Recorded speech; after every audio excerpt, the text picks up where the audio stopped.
Hello and welcome to this video. मैं हूं देव यादव। आप सभी ने ये सबसे बड़ी जो खुशखबरी है ये सुन ही ली होगी कि यूपीएसआई का नोटिफिकेशन आ चुका है। मध्य प्रदेश के विद्यार्थी भी इस पर विशेष ध्यान दें क्योंकि आप लोग इसकी तैयारी कर सकते हो। सिलेबस आदि इसका सीमित है तो आप लोगों को भी इसकी तैयारी करना चाहिए क्योंकि हम मध्य प्रदेश से हैं, हमारी जो सरकारें हैं वो तो सो रही हैं। तो यूपीएसआई को लेकर मैं आपको जो आपके काम की जरूरी जानकारी है वो फटाफट बता देता हूं। तो सबसे पहली बात तो यूपीएसआई के फॉर्म 12 अगस्त से भरना शुरू हो गए हैं और 11 सितंबर तक ये फॉर्म भरे होंगे। ठीक है, कुल पद कितने? 4543 पदों पर यह भर्ती होने वाली है। मध्य प्रदेश में पिछले 8 सालों से 500 पदों पर ही भर्ती सिर्फ अखबारों में ही देखने को मिल रही है हमें। तो यहां पर यूपीएसआई के कुल पद कितने हैं? 4543 हैं। ठीक है, इसके बाद में आप सभी को यह समझना जरूरी है कि जो आयु सीमा है वो क्या है।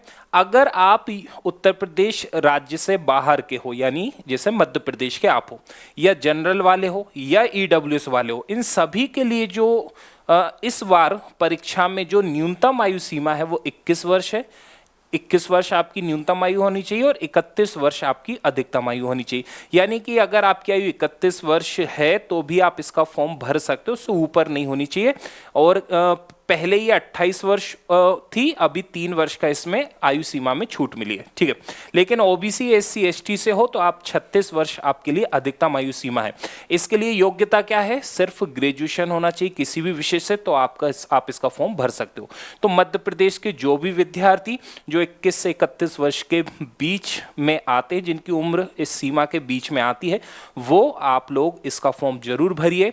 ऐसा बिल्कुल मन में मत लाइए दूसरे राज्य का है या कुछ भी तमाम छोटी मोटी बातें आपके दिमाग में आती हों जिससे आपके अंदर रुचि कम हो। आप इसमें पूरी तरह से रुचि लीजिए। बहुत सारे विद्यार्थी मध्य प्रदेश के हैं जो यूपी सब इंस्पेक्टर वर्तमान में बने हुए हैं, है ना, और वो बड़े खुश हैं अपनी नौकरी से। ठीक है, इसलिए आप लोग भी इसमें जी जान से तैयारी में लग जाइए। वैसे ही आप समझते हो कि भर्तियां गिनी चुनी आपको देखने को मिलती हैं और यूपीएसआई ऐसे में फिर से एक बड़ा मौका है, इसको आप हाथ से मत जाने दीजिएगा। ठीक है, इसके बाद में अगर मैं सिलेबस की बात करूं तो सिलेबस बड़ा आसान है समझने के दृष्टिकोण से कि आपके जो पेपर होता है उसमें 160 प्रश्न आपसे पूछे जाते हैं। ठीक है, और उसके अंक होते हैं कितने? 400। ठीक है, 2.5 अंक का एक प्रश्न होता है। ठीक है, समय आपको 2 घंटे मिलेंगे, यानी 2 घंटे का पेपर होगा, 160 आपसे प्रश्न आएंगे आपके पेपर में। और हिंदी के उसमें 40 प्रश्न रहेंगे। फिर जीके जीएस, पॉलिटी, विज्ञान जिसमें मूल विधि के प्रश्न ज़्यादा मिलते हैं, उसके 40 प्रश्न रहेंगे। गणित के 40 प्रश्न रहेंगे और रीजनिंग के 40 प्रश्न रहेंगे। तो बस इतना सा सिलेबस है।